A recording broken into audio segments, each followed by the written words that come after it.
Namaskar, good afternoon, and indeed an honor to have you two times in a week. I mean, I would like to spend more time with you if time permits, but your time is so precious too. Youth, I mean, that's the future of a world, of a nation, of a Samaj.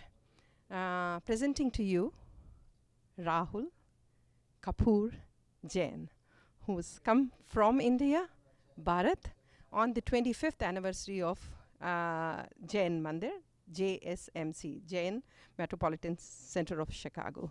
And the subject was living in harmony. So we're going to talk about, do we really know what harmony means, Rahul?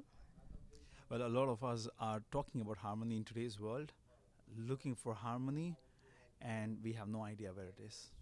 So I was very intrigued by this topic myself because harmony is a state of being absolutely in peace, in joy, and being in the present moment and enjoying whatever you're experiencing. It's easy to talk about it, very, very difficult to experience it. As you mentioned, since you just finished that, how receptive the audience were? I mean, Well, it was a long talk for about an hour, and everybody was glued on simply because the topic itself is of relevance for everybody. So the manner in which we really started that talk was through a small experiment where crystal clear water, we put a little chemical in that, the color changes, and then you put another chemical, and it gets its original form back. That little experiment was created because I wanted to show people that when we come in to this world, we all have a lot of purity in us. But then, with our experiences of life, the difficulties and the challenges that we go through, we pick up a lot of bitterness. Uh, Shastra may we call this as kashaya, krodh, man, maya, lobh, anger, deceit, greed, ego. And I think what it does is it makes it very difficult for people to then enjoy harmony with himself. When there is no harmony within your own self, the impact of that will always be 100% of the time is that the people around you will also be impacted and negatively affected by that. So really, I mean, what I was trying to do in that talk was to try and help people to understand this, that we come in pure, we get messed up, but is there a way to go back to the purity of your own self? And the answer is yes. let's come back to that. As you just mentioned, it starts within. Everybody knows that. But practicing becomes difficult. So, do we have to remind them on a very regular basis, as like, drinking tea in the morning? You know that it becomes a schedule for everyone, routine, like, we call it in India. So, is the same thing that somebody has to. So, we need to have Rahul coming more often, at least remind people, because they heard you in 1 hour. They will take half an hour with them, and that's much more than enough actually if they can practice that.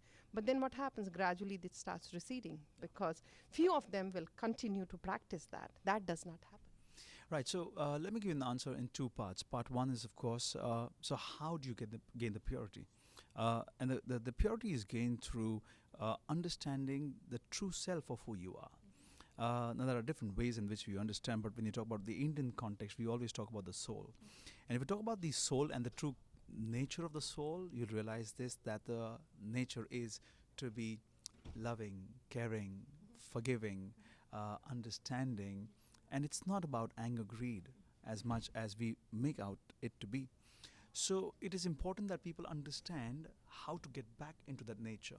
And of course, we spoke about many things on that day in the program. And of course, for those people who have missed out the program, we started to speak about very simple stuff like how can you communicate more often? How can you listen better? How can you ask for what you want? Ask for a hug, ask for a kiss. We all want, but we don't do it. Very simple stuff. But then there's another layer of the whole thing, which happens here in the brain, which is basically what Mahavira and Buddha spoke about, the four processes, where either we suffer or we really achieve success in life: cognition, perception, sensation, and the reaction. The reaction is really where the world is really struggling, because every time you react, there's a problem. Now, these four things happen so quickly in a fraction of a second that the mind can't even pick it up. The suffering is because of the reaction. So if you don't want the suffering and you want to live in harmony, you need to change the reaction into response. If you want the response, you need to understand that the cognition, this part is where it all begins. But the problem is it happens so quickly that people are not able to even grasp it, see it, and then work on it. A long answer to your question, but this is important. That people hear such conversations, they go back. It's knowledge. In some sense, it could be an intellectual conversation, but that's not what's going to bring about a change. What people need is wisdom, practical stuff that really works on your mind and your body. Very interesting you asked me, why is the impact short? Why is it people can't be on their own? Because our beliefs are based over a period of time. Our belief impacts our behavior. And behavior is where you react to respond. And therefore, what you do is really the final result. So it's the belief, the behavior, and the response. Now, what we need to do here is we need to try and work on people's beliefs. Beliefs are not changed in one talk, and which is why people need consistent work to happen. Not through people like me who are going to come and talk, because we're just catalyst, but people need to try and work on themselves. So after my session, if you really ask me, I'm not expecting a big change in their behaviors, but I'm expecting them to take some actions to get into a sustainable approach of bringing about a change. One of them is meditation.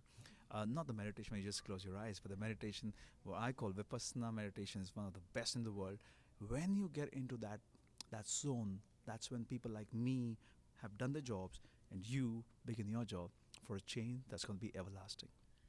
Rahul, as you mentioned, because harmony in today's time is very important, do you feel that the people like they have so much challenges because it's becoming world is so competitive in today's time? Oh, he's there, I have to be there. And that's even happening when we talk about the people, those who feel like the gurus, the sages, like tyag, we don't even see that within them. So what about a grust, like, because the people, common man living, oh, he has a big house, my flow should be higher than his, and means, oh, his kids has excelled much more, like, I have to push my kids. So that is again like very restlessness that brings into them. So the how can we have, because the balance is missing. You see, I'm a big fan of Indian wisdom and Indian knowledge, and the answer to your question is summarized beautifully in a word called swapar. It has two parts, swa and par. Swa as in me, par as in you. And it has to be in that particular order. It can't be par swa. And the problems that you mentioned is because everybody's focusing on what's happening outside, and they try and compare their lives with that, and then they look at what's missing, and therefore they become more and more miserable, and therefore no harmony. What Indian culture, what Indian scriptures and knowledge says is swapar. Try and build on what you have, not what's outside, but within you. Try and learn how to be good in this body. This is your house, the house of your soul. If this house is going to be nice, strong, powerful, it doesn't matter how big or small that house is going to be outside, which is in the real world. So I think what's beautiful about this whole message is that you have to try and become complete with yourself, attain harmony within yourself. That can happen when you get control over your five senses and the man. Yeah, the five senses and the man. I didn't use the word brain. I use the word man, that's mind, which is there in your entire body.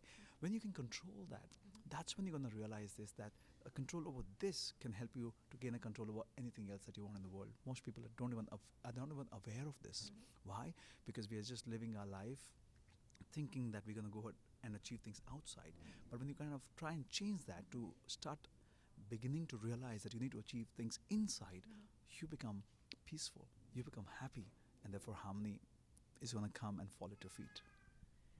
It's very important for us to realize, because as he mentioned, because we all know that सबसे तेज कौन भागता है मन. हम उसको अगर अपने, मैं ये नहीं कहती कि वश में करना है, but लेकिन who should rule whom, like that is what, it's a balance which is very important, and we miss that. And because it's a race that we are in, I think when will it over, we don't know. So what do you see as a future? Because you are going and speaking at various different locations when it is Bharat, India, the future, the youth of ours, because they are very inquisitive. On the contrary, it's not a very caring attitude also. Yes. So that is where we need to have, like, because sciences and spiritualities have to have a balance. If it is not there, so something is definitely. You use the right word, science and spirituality. I also use psychology in and make it like the holy trinity of my world at the moment, and I like it. It's fine that that we have the youth in the state that we are in at the moment. I don't think it's a problem. I think it's a great opportunity. Um, why is our youth the way they are? Because when they had the questions, nobody answered it. Now, if they haven't nobody's answered them. They choose their own path. But I think we are now at a very interesting time of our lives. Science is progressing. When we talk about physics, we also talk about metaphysics. And that's an interesting thing.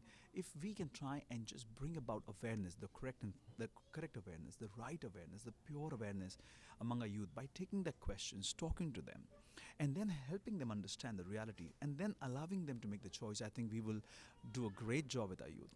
I am not really concerned or worried about their state at the moment, but I'll be really concerned and worried if we don't do something about that state.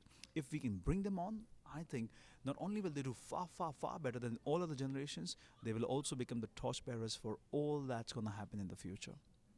So better it gets too late. I think it's a responsibility of each and every one, like whosoever. We have a responsibility to make this world beautiful. Let's start from within. And I also want to thank you, Vandanaji, because it's people like you who gonna spread the message of goodness and harmony among others. As you become a catalyst, I become a catalyst. I think every person who's watching this should also try and become catalyst for himself, for herself, and for others around them in their circle of influence, and therefore try and make the world a better place. I am a big fan of the fact that one man can change the world, and that one man must be you, me, and whoever else is watching it, for ourselves first, and the world will look so different. Thank you very much for talking to us. thank you very much for your time. Thank you. Indeed, an honor.